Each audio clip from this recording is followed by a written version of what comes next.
Halo, assalamualaikum. Welcome back di channel Keluarga Rahmawan dan di fanpage Bright Kids Study Club. Kita mau melanjutkan membahas buku Bu Pena jilid 6C, teman-teman ya.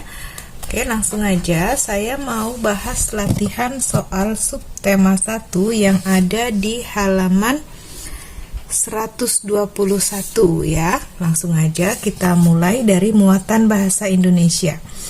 Bacalah kutipan teks pidato berikut untuk menjawab soal nomor 1 sampai 3.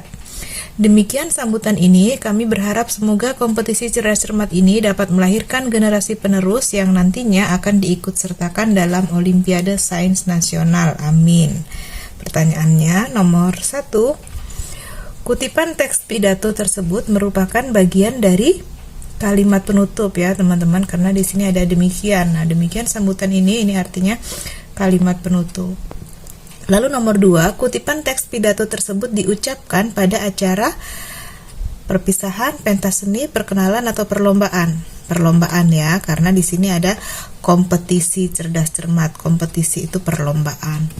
Lalu nomor 3, kalimat selanjutnya untuk kutipan teks pidato tersebut adalah, selanjutnya adalah salam penutup ya, selamat pagi. Lalu nomor 4, apa perbedaan orator dan audiensi? Nah, orator ini adalah orang yang berpidato, sedangkan audiensi orang yang mendengarkan orator berpidato ya. Lalu nomor 5, perhatikan kutipan teks pidato berikut. Selamat pagi yang terhormat warga desa Erlangga bagi kita semua. Lengkapilah kutipan teks pidato rumpang tersebut. Nah, ini kita lengkapi ya, yang terhormat kepada warga desa Erlangga, lalu salam sejahtera bagi kita semua. Lalu yang B, apa bagian dari kutipan teks pidato tersebut? Nah, ini bagian dari apa? Ini adalah bagian dari salam pembuka. Lalu pertanyaan C, siapa yang menjadi audiensi? Audiensinya adalah warga desa Erlangga, karena di sini yang disapa adalah kepada warga desa Erlangga. Oke, next kita lanjut muatan IPA. Perhatikan tabel berikut untuk menjawab soal nomor 1 dan 2. Ini ada ciri-ciri. Nomor 1, mulai tumbuh gigi tetap. 2, mulai tumbuh jakun. 3, mulai melambat pertumbuhan tinggi tubuh. 4, emosi belum stabil. 5, cara berpikir dan emosi telah matang. 6, pertumbuhan tinggi tubuh mulai meningkat. Nah, pertanyaannya nomor 1, ciri-ciri sebelum masa pubertas ditunjukkan oleh nomor. Ciri-ciri sebelum memasuki pubertas itu nomor 1 dan 4, teman-teman ya. Mulai tumbuh gigi tetap dan emosi belum stabil. Nih 1 dan 4. Sedangkan ciri-ciri setelah masa pubertas ditunjukkan pada nomor, kalau setelah masa pubertas itu 3 dan 5. Melambatnya pertumbuhan tinggi tubuh ya, tubuh udah nggak tumbuh lagi. Lalu nomor 5, cara berpikir dan emosi telah matang ya. Pertanyaan nomor 2, ciri-ciri pada saat masa pubertas ditunjukkan oleh nomor, kalau waktu pubertasnya ini ya, mulai tumbuh jakun dan pertumbuhan tinggi tubuh mulai meningkat, 2 dan 6. Oke, lalu nomor 3, tuliskan peran orang tua dalam menyikapi masa pubertas. Nah, jadi jawabnya ya, salah satu peran orang tua yaitu memberikan pemahaman kepada anak mengenai perubahan-perubahan yang baru saja terjadi dalam diri anak. Orang tua juga dapat memberikan nasihat kepada anak mengenai hal-hal yang boleh atau tidak boleh dilakukan pada masa pubertas ya.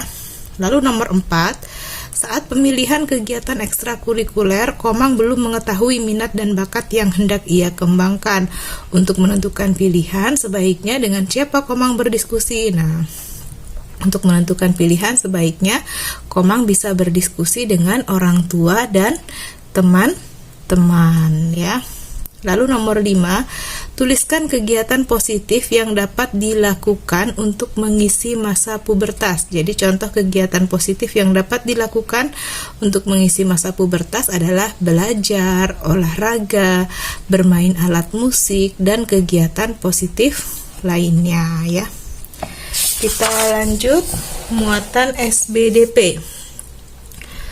Lagu yang dinyanyikan dengan semangat merupakan ciri khas lagu dengan tangga nada diatonis mayor, teman-teman ya. Cirinya gembira dan semangat. Contohnya adalah lagu Apu Se Butet dan Potong Bebek. Lalu nomor 2, lagu yang dinyanyikan dengan sedih merupakan ciri khas lagu dengan tangga nada diatonis minor. Contohnya adalah Syukur, Gugur Bunga, dan Bubui Bulan. Lalu nomor 3, apa yang kamu ketahui tentang nada kromatis? Tuliskan macam-macamnya beserta fungsinya. Oke, teman-teman simak ya. Jadi tanda nada kromatis adalah tanda yang digunakan untuk menaikkan, menurunkan, atau mengembalikan nada yang telah dinaikkan atau diturunkan. Macam-macamnya ada tanda mol dan tanda kres ya. Lalu fungsi tanda kromatis adalah untuk menaikkan setengah nada dari nada aslinya ya. Lalu nomor 4, perhatikan cuplikan lagu berikut. Ini ada cuplikan lagu Ibu Kita Kartini ya. Apa nada dasar pada cuplikan lagu tersebut? Nah, ini nada dasarnya adalah D sama dengan Do. Ini teman-teman ya jawabnya. Ini nada dasar nih, D sama dengan Do.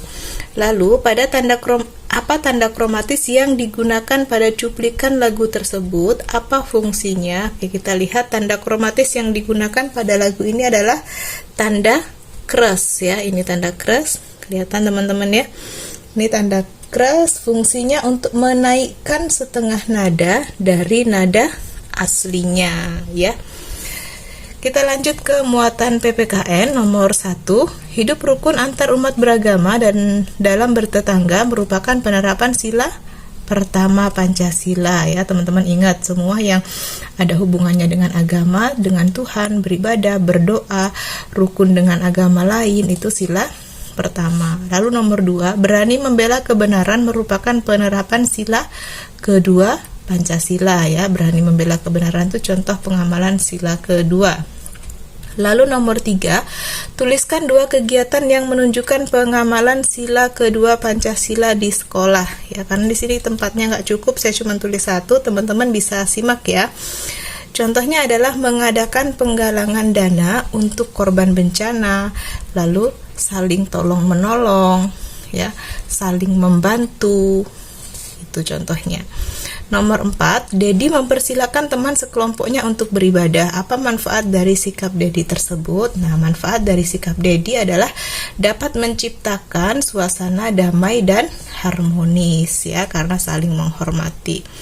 Terakhir, muatan IPS nomor 1, pendirian pabrik urea di Malaysia dan Aceh merupakan contoh kerjasama Indonesia di bidang perkebunan, teman-teman ya. Lalu nomor 2, Jakarta Informal Meeting merupakan bentuk peran Indonesia yang bertujuan untuk mendamaikan pihak yang berkonflik di Kamboja ya. Lalu nomor 3, tuliskan 3 peran Indonesia dalam bidang politik ASEAN ya. Jadi contoh peran Indonesia dalam bidang politik ASEAN itu yang pertama, teman-teman simak ya. Yang pertama, menggagas dibentuknya Komunitas Keamanan ASEAN. Lalu yang kedua, membantu perdamaian negara-negara yang berkonflik seperti Kamboja dan Vietnam. Lalu yang ketiga, melaksanakan Jakarta Informal Meeting yang bertujuan untuk mendamaikan pihak yang berkonflik di Kamboja. Itu contoh 3 peran Indonesia ya di bidang politik. Lalu nomor 4, yang terakhir, tuliskan contoh peran Indonesia sebagai produsen di ASEAN. Jadi sebagai produsen, Indonesia menghasilkan barang kebutuhan masyarakat Indonesia dan juga negara-negara ASEAN lainnya. Oke. Udah selesai teman-teman ya latihan soal subtema 1. Besok kita akan mulai bahas subtema 2-nya ya. Mudah-mudahan bisa membantu teman-teman mengerjakan PR ataupun tugas sekolah ataupun belajar secara mandiri di rumah. Jangan lupa untuk like, comment, subscribe, dan share juga ke teman-teman dan saudara ya. Mohon maaf jika ada kekurangan. Thank you for watching. Bye-bye.